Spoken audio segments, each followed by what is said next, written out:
Nagkaroon na po tayo ng 10 video sa nakaraan at ngayon ay pagpapatuloy po natin ang pag-aaral na ito tungkol sa ecclesiology o ang pag-aaral tungkol sa iglesia. Ang mga ito ay pagpapakita lamang ng marahil ay dami ng pinapapilan ng iglesia sa mundong ito o di kaya ay ang mga bagay na kailangan nating maunawaan tungkol sa iglesia ng Diyos. Sa pagkakataong ito ay nais ko pong pag-usapan natin ang tungkol sa submission and authority of the church. Submission and authority of the church. Dalawang salita na tila magkakontra, subalit parehong mahalaga para sa iglesia. Kung kayo ay aking papipiliin, marahil ay pipiliin ninyo ang authority at tatanggihan ninyo ang submission. Subalit ang dalawang ito ay parehong kailangan ng iglesia at kailangan po nating maunawaan maigi. Ang mga bagay na ito ay ipapaliwanag ko sa mga ilang punto nang sa gayon ay maging malinaw po sa atin ang lahat. Ang unang punto natin ay ito: God conferred a kingdom to man. God conferred a kingdom to man. Sa bagay na yan ay nais ko pong basahin sa atin ang Genesis 1:26 hanggang 30. Sabi po rito, "Then God said, let us make mankind in our image, in our likeness, so that they may rule over the fish of the sea, and over the birds of the sky, over the livestock and all the wild animals, and over all the creatures that move along the ground." So God created mankind in His own image. In the image of God, He created them. Male and female, He created them. God blessed them and said to them, "Be fruitful and increase in number. Fill the earth and subdue it. Rule over the fish in the sea and the birds in the sky and over every living creature that moves along the ground." Then God said, "I give you every seed-bearing plant on the face of the whole earth, and every tree that has fruit with seed in it. They will be yours for food, and to all the beasts of the earth, and all the birds in the sky, and all the creatures that move along the ground. Everything that has the breath of life in it, I give every green plant for food," and it was so. Pinapasimulan ko ang bagay na ito tungkol sa paglalang ng Diyos sa tao sapagkat dito ay makikita natin kung gaano kahalaga ang dalawang ito, ang submission and authority sa paghahari ng Diyos. Pero dito po sa nilalang ng Diyos na ito ay makikita natin ang isang katotohanan na nilalang ng Diyos ang mundo para sa tao upang ito ay kanyang pagharian. Nangangahulugan po ito na ito ay kaharian. At yan po ay patutunayan ng mga salita na sinabi niya, "Fill the earth and subdue it, rule over the fish of the sea and the birds in the sky, and over every living creature that moves along the ground." Dalawa po dyan yung salita na may kaugnayan sa paghahari. Yung salitang subdue and rule. At yan po ang nagpapatunay na itong ibinibigay ng Diyos sa tao ay kaharian. Tungkol naman doon sa pangalawang salita na submission, ay makikita ito sa pamamagitan ng katotohanan na ito ay mula sa Diyos. God is the ruler of the whole universe, the highest authority, at anuman ang dahilan na makikita natin kung bakit ito ay pinagkaloob niya sa tao, ay ang mahalagang maunawaan natin ay meron pong pananagutan ang tao sa Kanya. Ang totoo lamang po ay kaya ipinagkaloob ng Diyos ang kanyang imahe sa Kanya because that image, I believe, is His power to govern and subdue the whole earth. Ang katotohanan, ang Diyos ang may kontrol sa lahat ng bagay. Nagaganap lamang ang mga bagay-bagay sa mundong ito sa pamamagitan ng Kanyang kapahintulutan. Subalit makikita natin ang katotohanan dito na meron siyang ibinigay na pamantayan o kaya ay kasangkapan ng tao para mapangunahan niya ng tama sang-ayon sa kalooban niya ang mundo na ipinagkatiwala sa Kanya. At alam naman natin ang katotohanan na kalaunan dahil sa pagpasok ng kasalanan ay masasabi natin na nawalan na rin ng kontrol ang tao para pangasiwaan ang kahariang ito na ipinagkatiwala sa kanya ng Diyos. Ang totoo po mga kapatid, ang lahat ng pagdedeklara na ito ng Diyos sa kanyang salita para sa pakinabang ng tao sa kanyang paghahari sa mundong ito ay nangangahulugan ito ng totoong pagpapasakop sa Diyos. Hindi dapat ariin ng tao ang mundong ito, hindi niya dapat isipin na karapatan niya ito, kundi isang obligasyon mula sa Diyos. Pero ang isang katotohanan ay dahil sa siya ang nagbigay ng lahat ng bagay, bilang siya ang nagkaloob ng lahat ng kanyang pangangailangan, ang mahalaga lang ay ang pagkilala niya sa Diyos sa pamamagitan ng kanyang pagpapasakop. At ako'y naniniwala na kapag ang tao ay nagpasakop lamang sa Diyos, noon pong una, ang ibig ko sabihin ay mapapamahalaan niya ng tama ang lahat ng bagay. Sinasabi ko po yan, hindi lamang sa panahong ito na wala pang kasalanan, kundi maging sa panahon na naibalik sa atin ang imahe ng Diyos sa pamamagitan ng Panginoong Jesucristo. So dyan po ay binibigyan ko na ng application dahil ang totoo po, nung tayo ay naibalik bilang mga anak ng Diyos, mga pinagaharian ng Diyos, ay ibinalik na rin sa atin ng Diyos ang katwiran at kabanalan ng Diyos na kailangan nating pangasiwaan at alagaan. Gayunpaman po ay kailangan natin balikan kung saan nagmula ang lahat ng bagay na ito. Bakit kinailangan na ang Diyos ay magbigay ng pamamahala sa tao?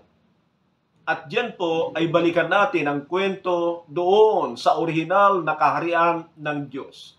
Bagamat sinabi ko po yan mga kapatid, ang katotohanan sa pasimula na wala pang mga bagay na ganito, wala pang nagrebelde sa Diyos, ang pamahalaan ng Diyos o ang kaharian ng Diyos ay sa lahat ng dako, sa lahat ng panahon, mga lugar na hindi natin naunawaan hanggang sa ngayon, mga lugar na hindi pa natutuklasan ng siyensya, lahat ng ito ay kaharian ng Diyos sapagkat siyang lumalang at nilalang niya ang lahat ng bagay na meron siyang dahilan. Iyan ang katotohanan tungkol sa Diyos. He didn't create things, seen or unseen things, para maging walang katuturan. I do believe that God created everything for His purpose, at ang problema lang natin ay hindi natin naunawaan pa sa ngayon ang mga bagay na ito.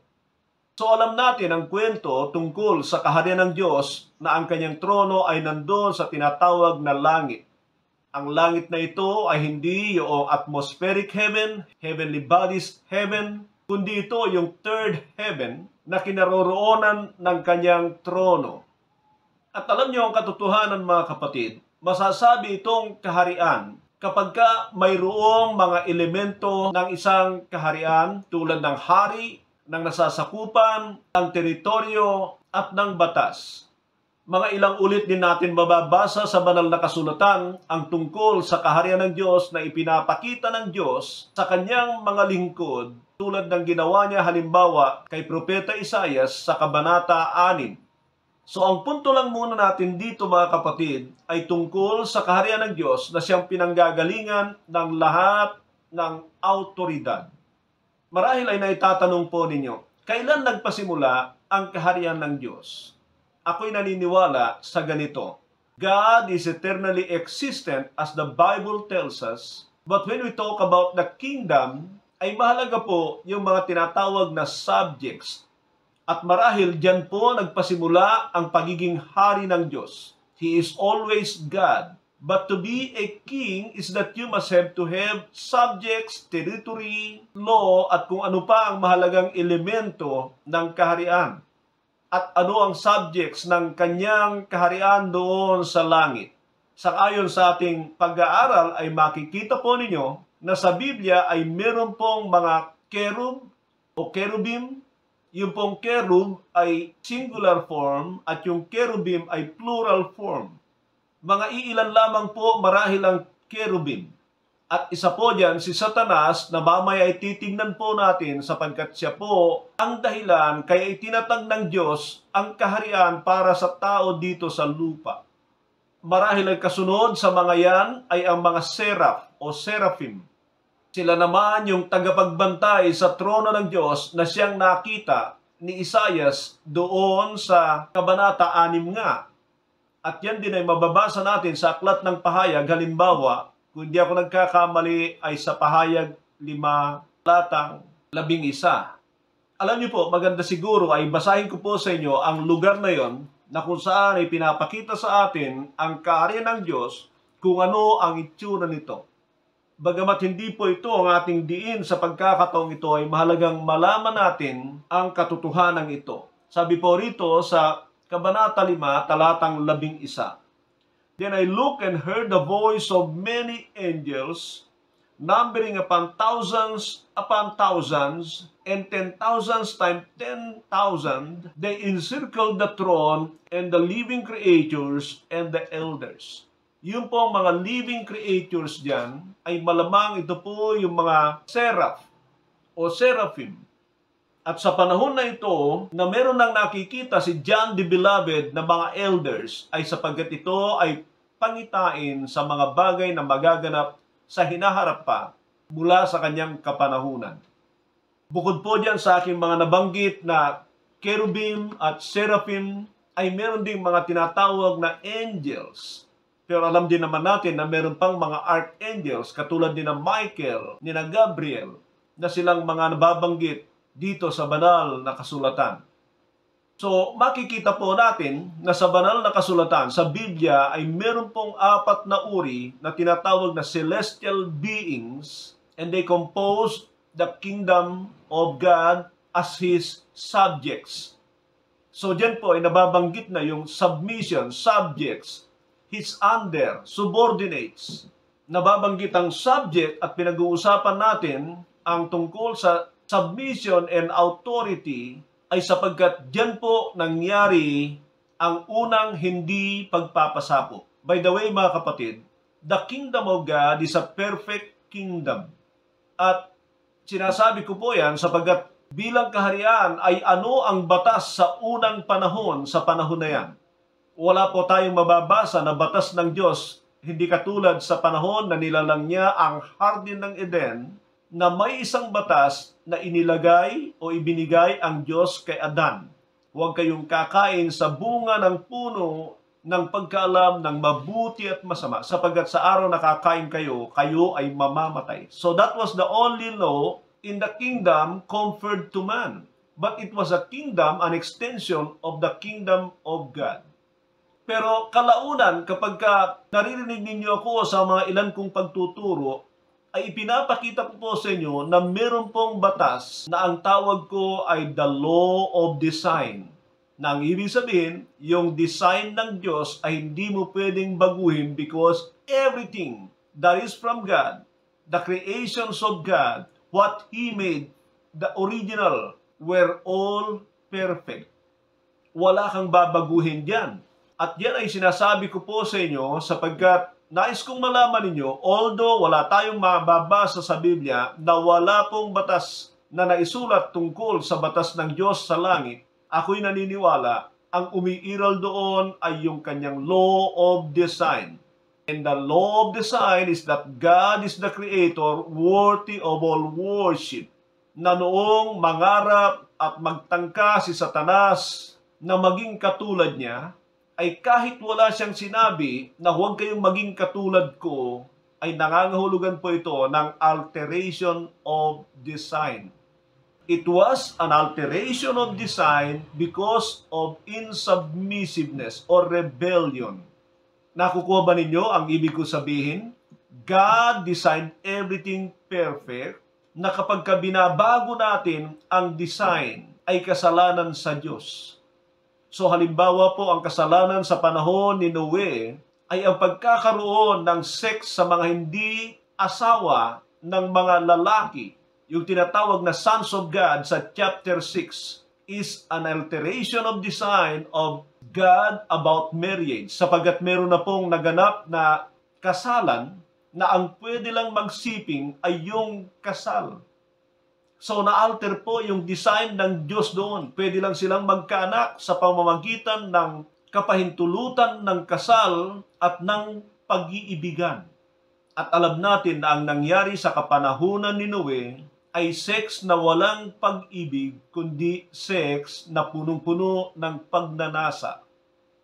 At ang kasalanan diyan is an alteration of design. Lahat po ng mga kasalanang nagawa laban sa Diyos, bago pa ibigay ang mga kautusan sa mga Israelita, mga kapatid, pag-aralan po ninyo ito. At makikita ninyo na ang dahilan ng kasalanan ng mga tao na ikinagalit ng Diyos ay ang alteration of design. Halimbawa ulit ay doon sa panahon ni Lot na merong mga lumabas na mga bakla, ay alam natin na walang create ang Diyos na bakla. He created man and woman, male and female. He created them. At diyan ay makikita natin na ikinagalit yun ng Diyos. Dahil sinisira ng tao ang kanyang disenyo. Ulitin ko muli, God is a perfect God who created everything perfect for His purpose. Napag-uusapan natin yan sapagkat ang ikalawa nating punto ay tungkol kay Satanas na kung saan ay nawala niya ang kanyang autoridad mula sa Diyos dahil sa kanyang pagre-rebelde o insubmission. Tignan po natin ang sinabi ng Ezekiel 28:12 hanggang 17. Basahin ko po sa inyo. Son of man, take up a lament concerning the king of Tyre and say to him, this is what the sovereign Lord says. You were the seal of perfection, full of wisdom and perfect in beauty. You were in the Eden, the garden of God. Every precious stone adorned you, carnelian, chrysolite, and emerald, topaz, onyx, and jasper, lapis lazuli, turquoise, and beryl. Your settings and mountings were made of gold. On the day you were created, they were prepared. You were anointed as a guardian cherub, for so I ordained you. You were on the holy mount of God. You walk among the fiery stones. You were blameless in your ways from the days you were created till wickedness was found in you. Through your widespread trade, you were filled with violence, so I drove you in disgrace from the mount of God, and I expelled you, guardian cherub, from among the fiery stones. Your heart became proud on account of your beauty, and you corrupted your wisdom because of your splendor. So I threw you to the earth. I made a spectacle of you before kings. Ang nais ko ipakita sa inyo rito, mga kapatid, is that Satan was a guardian cherub. At doon po sa aklat ng Isaias, Kabanata 14, ay doon ay makikita natin na siya yung nangunguna sa pag-awit sa Diyos. He was the worship leader.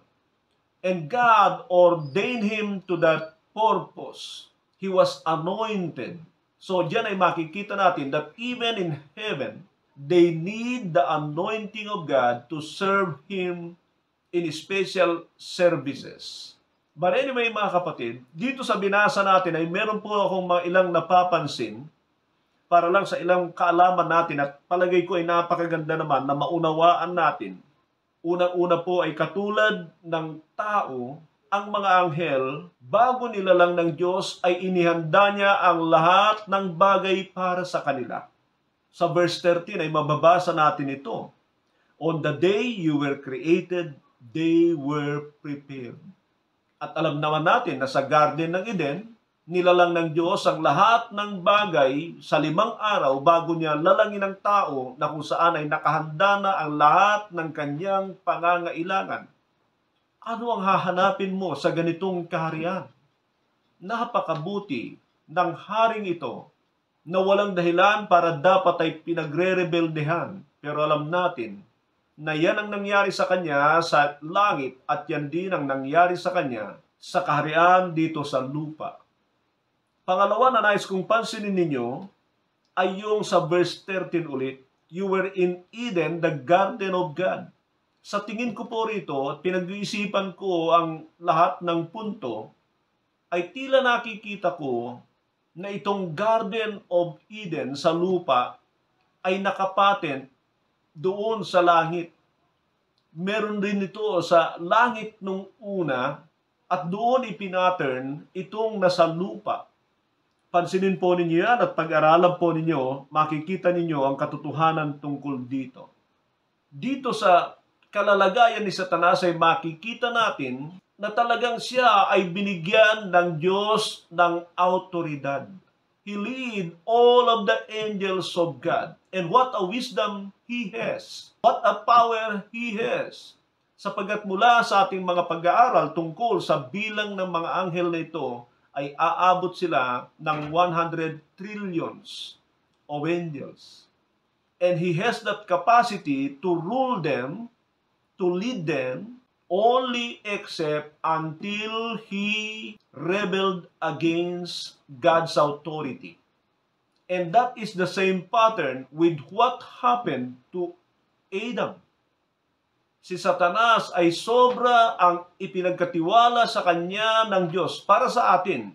Pero ako'y naniniwala na yung bagay na yan ay perpekto lamang sa Diyos. It was an ordinary for God. Nagiging extraordinary na lamang ito para sa atin sapagkat nahulog nga tayo sa kasalanan. But there will come a time na ang lahat ng ito ay ibabalik ng Diyos ng sobra pa kaysa sa original. Nais ko lang pong ipaalala sa inyo na ilan dito mga kapatid ay nabanggit ko na doon sa purpose of the church na kaya lumalang ang Diyos ng tao ay malamang ay upang ipalit niya doon sa dinisenyo niya na bilang ng anghel na 1/3 nito ang nawala. At itong mga ipapalit sa anghel na ito ay ang kanyang iglesia na mas matindi sapagkat sila ay nakaranas na magtagumpay sa kasalanan. Bagay na hindi nangyayari, hindi nagaganap sa buhay ng mga anghel. Anyway mga kapatid, dito ay makikita natin na dahil sa kawalan ng pagpapasakop ni Satanas ay nawala ang autoridad sa kanya. At ako'y naniniwala, that is one of God's design for everything.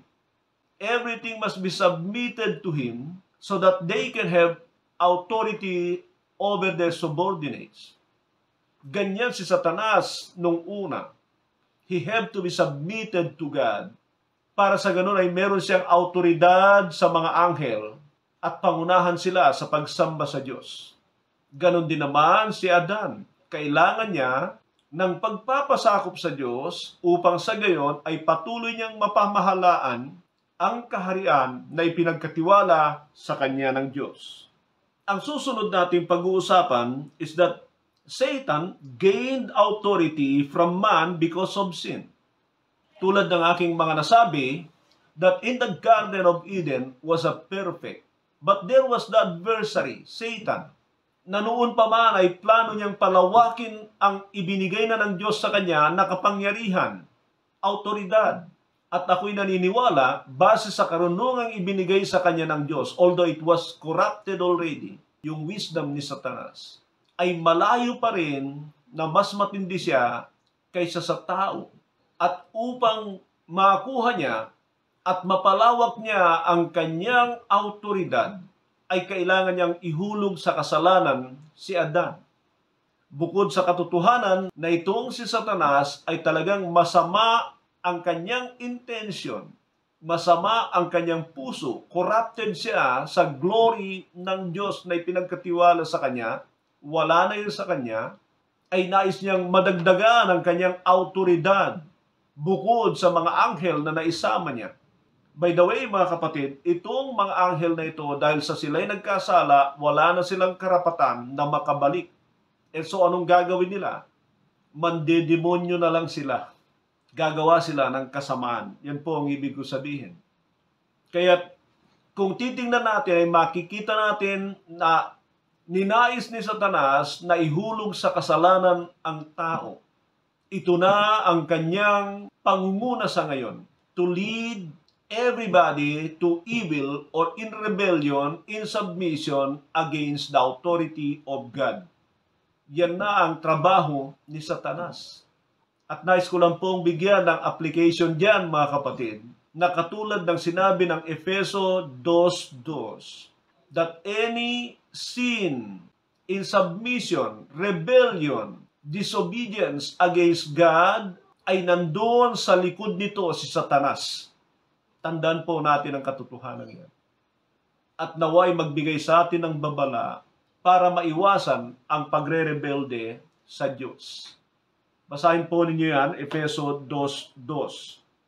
Mula diyan, sa panahon na yan, na nakapasok ang kasalanan sa tao, ay makikita na natin na lumawak na nga ang autoridad ni Satanas. At ang nais din niya ay luluwalhatiin siya ng bawat tao sa pamamagitan ng masamang gawain. Kaya tandaan natin ang isang katotohanan, sa masama naluluwalhati ang dyablo. Nadadakila siya, napaparangalan siya, samantalang sa kabutihan sang-ayon sa nais ng Diyos, napaparangalan ang Diyos. At isipin po natin ang katotohanan yan tungkol sa ating mga ginagawa, nang sa gayon ay maiwasan po natin ang paggawa ng labag sa kalooban ng Diyos. Satan was glorified in the life of Cain. He was a wicked person, rebellious against God, at doon sa aklat ng unang Juan 3:12, nais ko pong basahin ito sa inyo mga kapatid. Unang Juan 3:12, ganito po ang sabi, "Do not be like Cain, who belonged to the evil one, and murdered his brother. And why did he murder him? Because his own actions were evil, and his brother was righteous. Do not be surprised, my brothers and sisters, if the world hates you. We know that we have passed from death to life, because we love each other.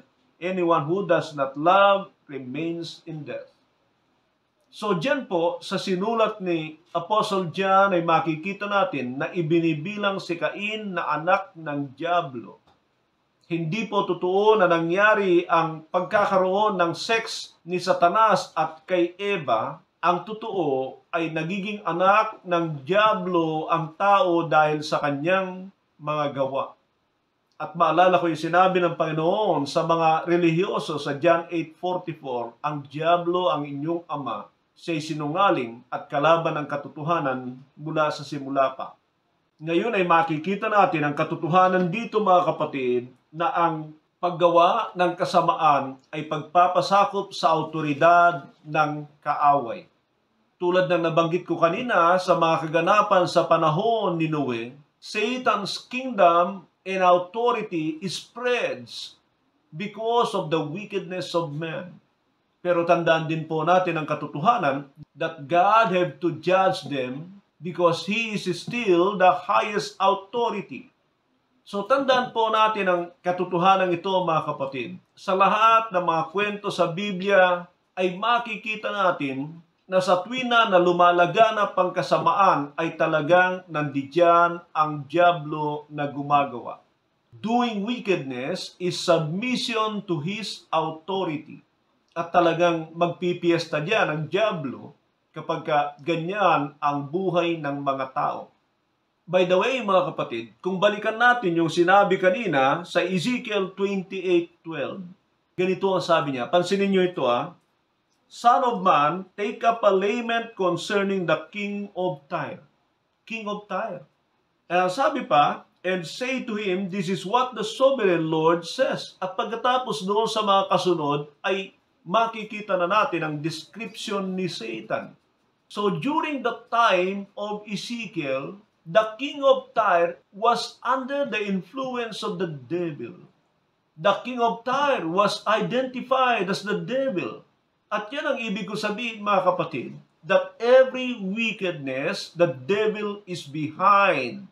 Nasa likod niya ng dyablo.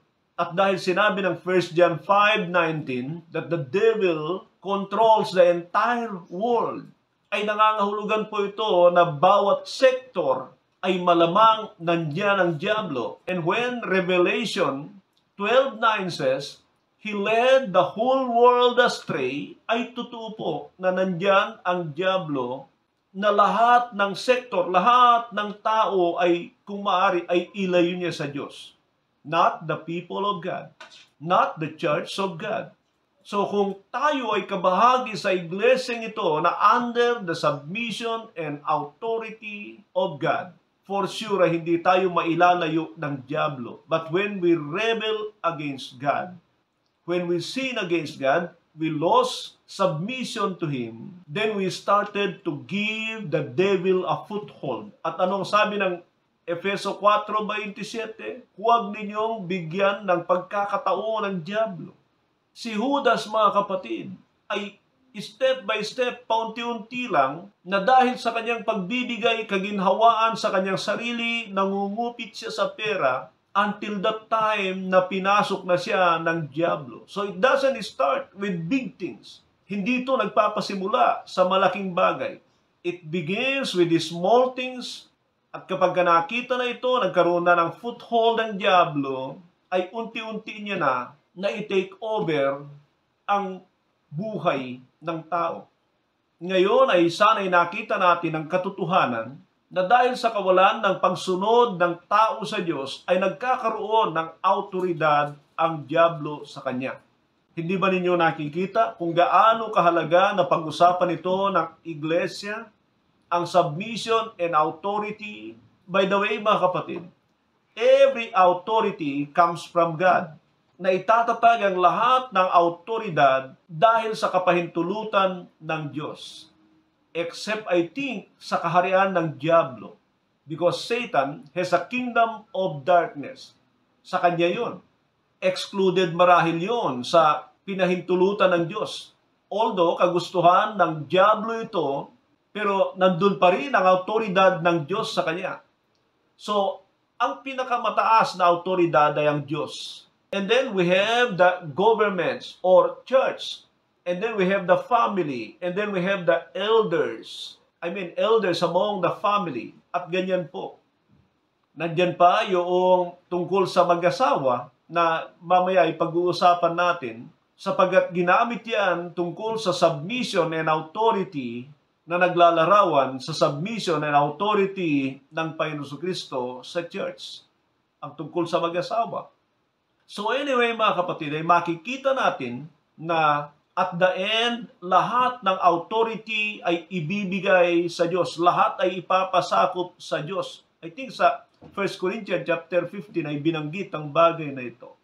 So nakita natin na nakuha ng diablo ang autoridad mula sa tao. At yan ang kailangang resolbahan ng Panginoong Jesucristo. He must have to come in the flesh as a human being to represent man in replace of Adam, for him to regain the authority of man from the devil. At yan po ang letter din natin. Jesus, the Son of Man, submitted to God's authority. So nandiyan yung dalawang salita, submission and authority. Ngayon ang tanong natin ay, paano ba makukuha ng Panginoong Hesukristo ang autoridad mula sa diablo? Paano niya ito may babalik sa tao? At ang una nga po ay katulad ng sinabi ko, he has to be like one of us. Kailangan hubarin niya ang kanyang pagka-Diyos. Kailangan siya maging tao. He must to be under the angels. Little bit lower than the angels. Binabanggit po yan sa aklat ng Awit, saka dito sa aklat ng Hebreo. What is man that you are mindful of him? You made him a little bit lower than the angels. Ang tinutukoy po diyan ay ang Panginoong Hesukristo. Mga kapatid, pakinggan niyo ito. Naparito ang Panginoon under the authority of God. Doon siya nagpasakop sa kaitaasan kasi nga wala na yung authority ng tao.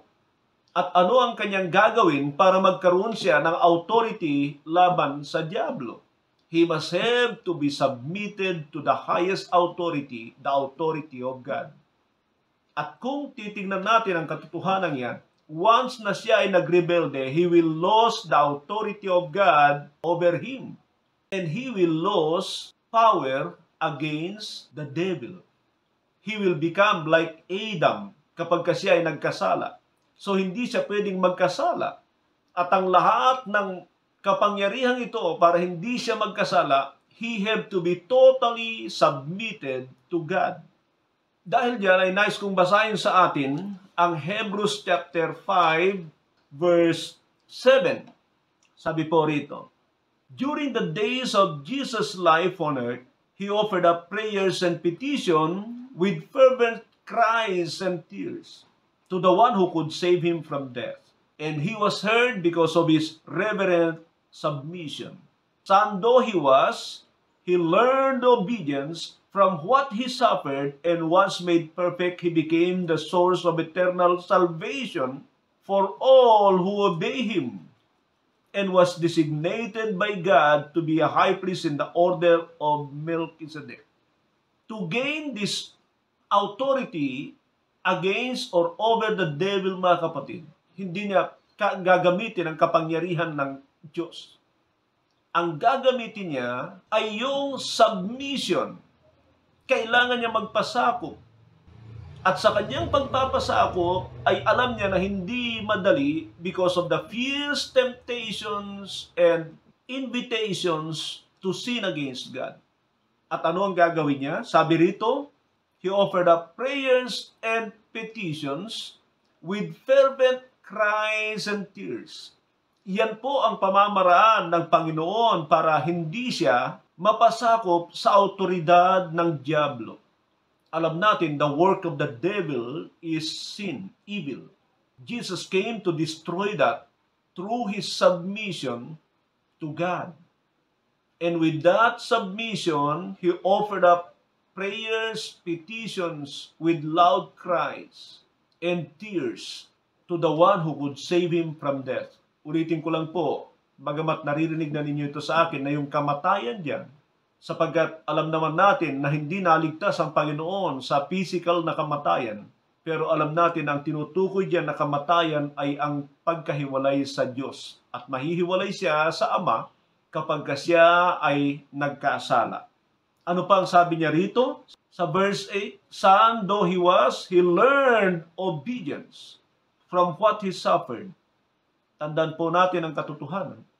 Wala pong submission kahit anong kunwaring kababaan, pagpapakumbaba, ang gagawin natin sa forma-forma. Mas gusto ng Diyos ang reverent submission through obedience. At yan ang ginawa ng ating Panginoong Jesucristo. He learned obedience from what he suffered. At ang sabi niya, and once made perfect, he became the source of eternal salvation for all who obey him.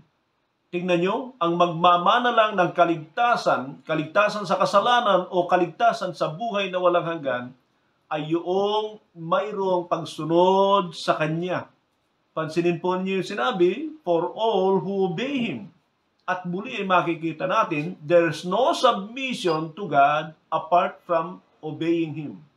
Wala pong pagpapasakop sa Panginoon Jesucristo, kaya ay pagpapasakop sa Diyos na hindi natin sinusunod ang Panginoon Jesucristo.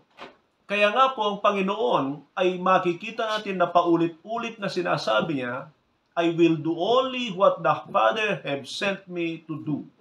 Sinasabi pa niya, I didn't came to do my will, but to do the one who sent me. Subukan po ninyong basahin ang aklat ng John at yung salitang galing sa bibig ng Panginoon na sent me, tumutukoy sa Ama, ay almost 40 times niya na binanggit. He always say, I can do, I will do, I must have to do the will of the one who sent me. At yan ang nagpapakita ng absolute submission ng Panginoon sa Ama. And because of that, He have won authority over the devil. Kaya maalala nyo, nung siya ay muling nabuhay, ay sinabi niya sa kanyang mga alagad, all authority in heaven and on earth has been given to me. Na makikita natin na later on ay ito yung ibinibigay niya sa kanyang iglesia. Though the apostles have authority over the devil in the time of Christ. And that is because they live above the law by obeying Christ or following Christ.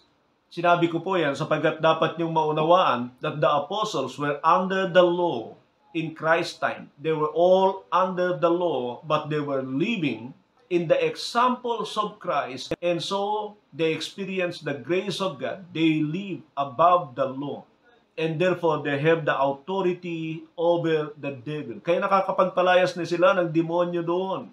Tingnan po ninyo ang saklat ng Lucas Kabanata 10 at makikita nyo yan na nararanasan nila pero hindi pa fully. May kakulangan pa unless Christ would raise up from the dead and go to the Father and send His Holy Spirit, ay sakalang talaga fully ang authority ay may bigay sa iglesia. Although alam natin na ito ay binanggit na ng Panginoon nung una, nang bigkasin niya ang tungkol sa kanyang plano na upon this rock I will build my church, that even the gates of Hades shall not prevail against it. And you, Peter, upon this rock I will build my church. Sinabi pa niya, I will give you the keys of the kingdom of heaven. Whatsoever you bind on earth will be bound in heaven. Whatsoever you loose on earth will be loosed in heaven. At yan po ay nagpapakita ng authority ng iglesia. Pero alam natin, ang church ay ipinanganak lang sa 33 AD nang dumating ang banal na espiritu rito. 2 beses binanggit ang iglesia ng Panginoon Kristo sa Matthew chapter 18, 18 to 20. At makikita natin diyan, nandyan yung whatsoever you bind on earth will be bound in heaven. Whatsoever you loose on earth will be loosed in heaven. Na nangangahulugan yan ng power and authority. Yan po yung ating letter E, mga kapatid. The church has authority. Pero ang sinasabi ko diyan ay yung declaration ng Panginoon tungkol sa kanyang itatatag na iglesia. At ang ating letter F ay the church, submission and authority, na nangangahulugan na wala na ang Panginoon, bumaba na ang banal na espiritu sa iglesia. Pero isang katotohanan na katulad ng Panginoon Kristo, they cannot exercise authority without submission. At alam naman natin ang katotohanan at paulit-ulit ko nang sinasabi na ang submission can only be expressed through obedience. Loving obedience or reverent obedience, joyful obedience, yan ay mahalaga. Basahin ko po yung nabanggit ko sa inyo kanina tungkol sa kalalagayan ng mag-asawa at ng iglesia.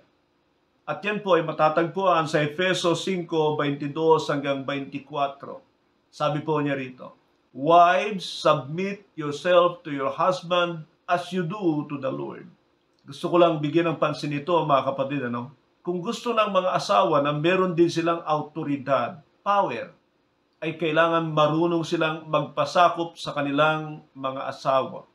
Tandaan niyo ang katotohanan ito, na bahagi ng sumpa kay Adan at kay Eva ay ang pagnanais ng babae na i-under ang kanyang asawa. Ang design ng Diyos tungkol sa mag-asawa, tandaan niyo po ang katotohanan ito. At alalahanin niyo yung ating mga napakinggan na there is a law of design na kapag ka hindi sinunod, ay nagkakasala sa Diyos. And so the design of God about the couples is that the wife must have to submit to the husband. Yan po ang nauuna sapagkat kalimitan ay binabalandra ng mga babae yung susunod. Husband, love your wives. Whatever, mga kapatid, mauuna po dapat ang mga babae na magpasakop. Hindi ko inaalis ang obligasyon sa mga lalaki na mahalin ang kanilang mga asawa, pero dapat ang mga babae ay marunong magpasakop sa kanilang mga asawang lalaki. At alam niyo ang katotohanan? Yung sinabi niya rito sa ikalawang bahagi, as you do to the Lord. Nang ibig pong sabihin nito, na sa mga babae na hindi marunong magpasakop sa kanilang mga asawang lalaki, hindi kayo nagpapasakop sa Panginoon. Kahit pa magtayo kayo ng tolda sa loob ng inyong simbahan, kahit pa araw-araw kayong magbasa ng Biblia, makikinig ng mensahe, o kaya ay nagba-Bible study kayo, kung hindi kayo marunong magpasakop sa inyong mga asawa, walang kwenta yan sapagkat sinabi niya at ang katotohanan na ang mga asawang lalaki ang representation ng Panginoon sa mga babae. Sa aklat nga ng Pedro ay sinabi doon na maging katulad kayo ni Sarah na tinawag niyang Panginoon si Abraham. Ako'y naniniwala na hindi po hinahanap ng mga lalaki yan. Alam nila kung saan sila lalagay, pero ipinapakita lang diyan kung gaano kahalaga ang pagpapasakop ng may mga pananampalatayang totoo sa kanilang mga asawa. Katulad ni Sarah, ay tinawag nga niyang Panginoon si Abraham. Ituloy ko po itong sa Efeso 5:23. For the husband is the head of the wife, and Christ is the head of the church, His body, of which He is the Savior. Tingnan po ninyo ang katotohanan ito. For the husband is the head of the church. Imagine ninyo ang isang babae na hindi nagpapasakop sa kanyang asawa na naglalakad ng pugot ang ulo. Wala siyang direction. Ganyan ang ipinapakita ng tao na walang ulo. At ganyan din naman tayo, mga mananampalataya, sinasabing kabahagi sa iglesia ng Panginoon na hindi lumalakad ng may pagpapasakop sa Panginoon. Para rin tayong lumalakad na pugot ang ulo, walang direksyon. And that is the truth. Kung talagang tayo nagpapasakop, we have the commands of Christ to lead us, to guide us, nang sa gayon ay makikita natin ang tunay na pagpapasakop sa atin. Sinabi pa niya, now as the church submits to Christ, so also wives submit to their husband in everything. Pwede bang sabihin ninyo yan? In everything. Parang iba yung narinig ko sa iba. In katiting. Hindi po, in everything, hindi in katiting. Ngayon po, ito po ay pinapakita sa atin sapagkat alam natin ang katotohanan, to live with authority in this world is that we must have to live in submission to Christ. Nangangahulugan po yan ng victorious life kapag marunong tayong magpasakop kay Kristo, and we can have authority over the rulers of darkness, the power of darkness na siyang nangunguna sa mundong ito. Sa atin pong panghuli ay meron po akong ipapakita sa inyo na isang talinghaga ng Panginoon sa aklat ng Lucas, Kabanata 17. Sundan po ninyo, at ito po ang sabi sa talatang 1 hanggang sa, o kaya dito na lamang sa talatang 6. Ganito po ang sabi. He replied, if you have faith as small as mustard seed, you can say to this mulberry tree, be uprooted and planted in the sea, and it will obey you. Suppose one of you has a servant plowing or looking after the sheep. Will he say to the servant, when he comes in from the field, come along now and sit down and eat? What he rather says, prepare my supper, get yourself ready, and wait on me while I eat and drink. After that you may eat and drink. Will he thank the servant because he did what he was told to do? So you also, when you have done everything you were told to do, should say, we are unworthy servants, we have only done our duty. Pansinin po ninyo itong talinghaga ng Panginoon na ito at isipin nyo yung kanyang sinasabi tungkol sa pananampalataya sa verse 6. At yun po ang pinakasusi dito sa talinghagang ito. Ulitin ko po yung verse 6. He replied, if you have faith as small as mustard seed, you can say to this mulberry tree, be uprooted and planted in the sea, and it will obey you. So yun daw puno, kapag meron tayong pananampalataya, pagkatapos ay utusan natin na pumunta sa dagat, ito ay susunod sa atin. Bakit ang isinunod niya ay tungkol doon sa lingkod na pagkatapos mag-araro ay uuwi at ipagluluto pa niya ng pagkain ng kanyang amo, ipaghahain ito at hintayin niya na matapos ito, saka lamang siya makakain. At sa halip na siya ay pasalamatan, siya pa ang magpasalamat sa kanyang amo. Ano po ang ibig sabihin nito? Katulad ng sabi ko, kailangan mai-connect mo ito doon sa konteksto na may kaugnayan sa pananampalataya. Pero makikita natin dito na doon sa pananampalataya ay meron tayong autoridad. Whatsoever we say with faith, genuine faith will happen to us. Pero meron pong kasunod. At ito ay walang iba kundi tungkol sa pagpapasakop sa amo.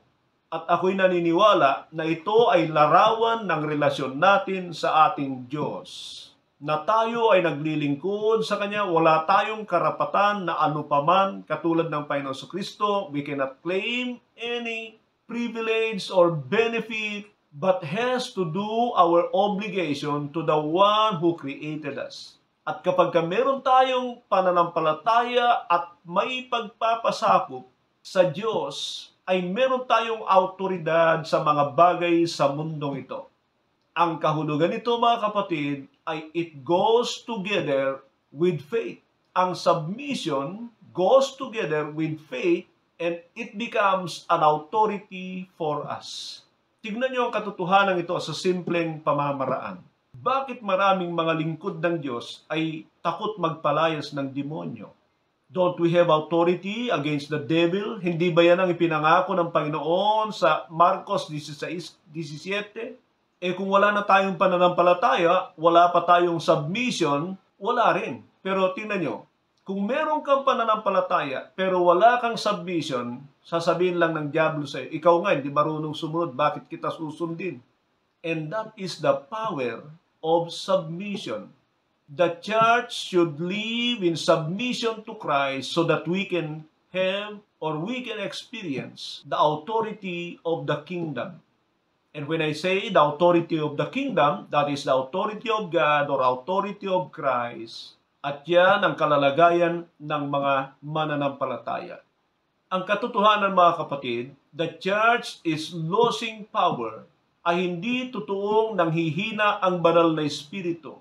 It is just that the Holy Spirit cannot move because the people in the church lack absolute loving submission to God. Kapag inirestore natin ito sa ating mga iglesia, sa ating buhay na personal, I believe that the authority will be restored as well. Ano ang gusto mo? Mabuhay na walang autoridad o mabuhay na may autoridad sa mga bagay-bagay sa mundong ito? Ako'y naniniwala na pipiliin mo yung number 2.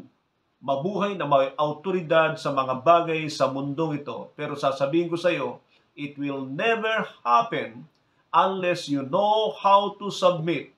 And that submission must have to be proven by your loving obedience to our Lord Jesus Christ. Napagpala nawa tayo dito sa ating napag-usapan ngayon sa pagkakataong ito. At nawa tayo bilang kabilang sa Iglesia ng Diyos ay bumalik ang autoridad na ito ng Diyos sa atin. Magandang araw po, ang biyaya ng Diyos ay sumagana sa atin. God bless.